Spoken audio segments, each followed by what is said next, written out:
这是我这2天在巴厘岛住的酒店，含早餐150多，属于比较经济实惠的酒店。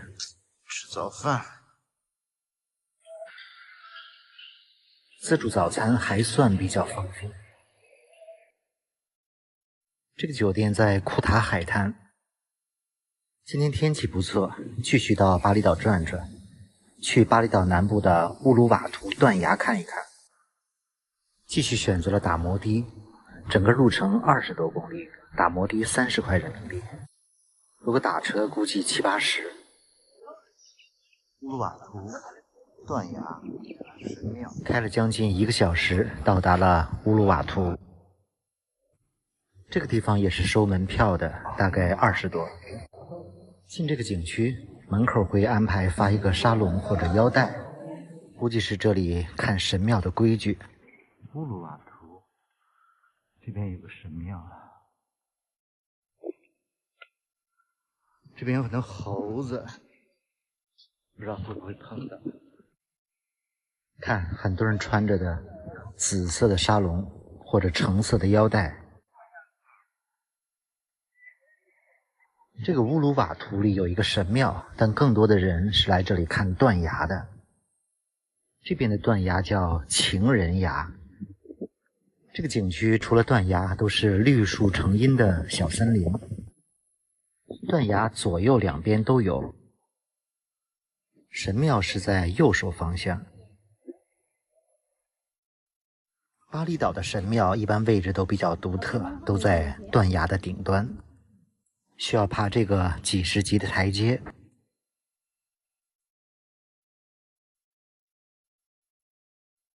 不过这里的神庙也不对普通人开放。看这一片茂密的原始森林，要知道这里有非常多的猴子。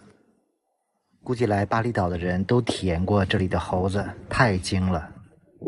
我应该算是遇到猴子很多次的人，还没有被猴子抢过。第一眼看到这里的猴子，感觉还挺乖的，似乎对游客都爱答不理的。现在就可以看到乌鲁瓦图的断崖了。这个断崖也叫情人崖，名字背后是一段凄美的爱情悲剧传说。据说女方的父亲是村长，不允许女儿下嫁布衣，两人的爱情没有结果，于是绝望之下在乌鲁瓦图断崖相拥投海殉情。看看这处断崖，这个乌鲁瓦图断崖其实是地球在造山运动时地壳从海底翘起的一块岩石，非常巨大。看下面的白色浪花，风大浪高，断崖也有几十米高。这一路上会遇到很多猴子，竟敢偷袭！这里的猴子感觉非常的精明，总是假装不看你，但是要格外小心，不能让猴子从后面偷袭你。好多呀！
感觉这里的猴子还好，没有主动攻击人。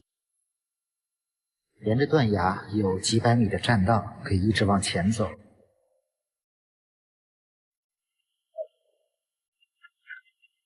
一处就是断崖的中间部分，可以从这里往下看一看。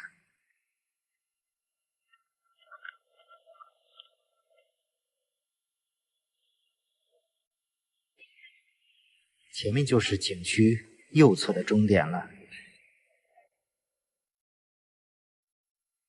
这个断崖呈一个月牙形，两端都有个观景的平台。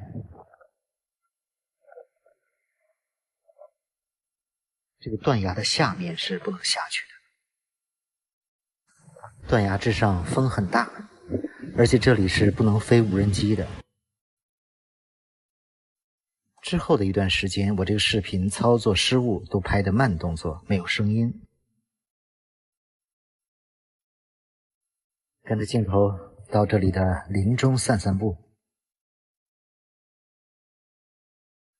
这里的猴子确实多，它们在整个树林里悠然自得的散步。其实这草地里的猴子还都是比较老实的，基本不会干扰游客。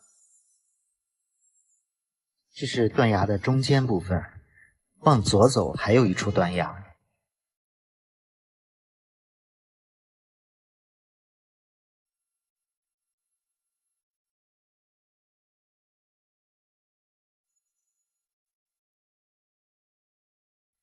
这里的断崖除了叫情人崖，还有一个望夫崖，不知道是不是这一边。看看下面的海水，非常的蓝。无人机禁飞标志。回去的一条小路又遇到了很多猴子。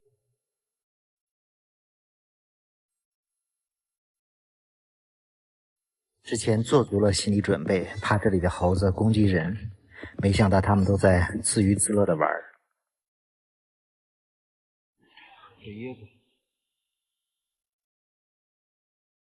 回到公园门口休息一下，吃点东西。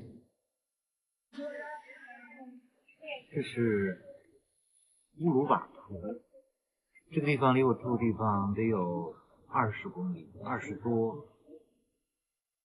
所以我觉得这巴厘岛就是交通非常堵啊，所以我为了想能多跑2个地儿，打了个摩的。我现在还感觉坐摩的挺好的，又快又不堵车，然后其实还挺安全的，很稳的。虽然它是到处加塞儿，如果一个人来巴厘岛啊，想慢慢玩，我觉得交通工具，如果自己不想自己开摩托车的话，其实打摩托车挺好，慢慢玩啊。当然你要租车也特别好，租车1天不贵啊，包1天车1整天就200啊。当然它分区域了，别太远，别跨区跨太远。基本南部这一边的哈，包1天车就200多。没有包车，主要是路上太堵了，就你体验就知道太堵了。所以你包车你也玩不，设计好那么多点儿，你也不能玩得了。修正打车呢，有时间就继续，没有时间的话就结束，也是轻松。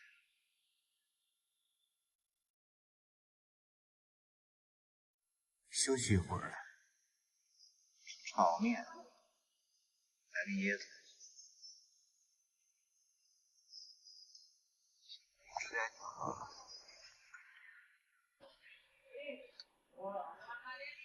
炒方便面，鸡肉。这天啊，说变就变，赶紧吃2口，去下一个点儿。我早上10点多吃，10点多才吃，现在2点多钟。可能觉得吃饭的地方比较安全，所以疏忽大意了。感觉要下雨了。就是在这个位置，猴子偷袭了我，偏偏没有录下来。Thank you so much。我这个帽子被猴子抢跑了，坐着吃饭。哎呀，厉害 ！OK， 纪念一下吧。从我背后偷袭，这个猴子太厉害了。如果坐着吃饭，从我后边挎着我的脑袋就拿走了。哈哈哈。谢谢。更没想到的是，猴子第2次偷袭了我。主要是他从后面出击的速度相当快，迅雷不及掩耳。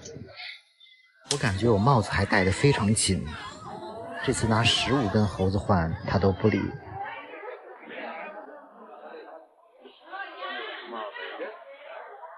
一下子把我的帽子拿到了房顶上。可都抢到2次。拿着我的帽子在上面使劲的啃。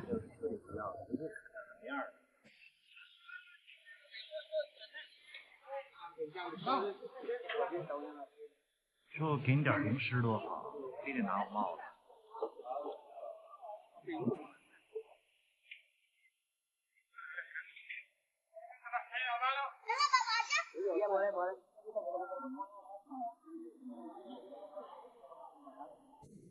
这次是彻底不要了这个帽子。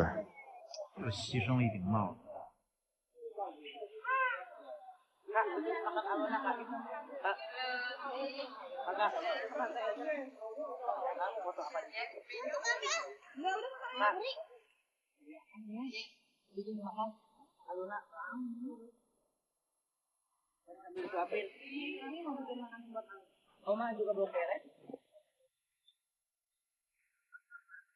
我的小红帽就这样壮烈牺牲了。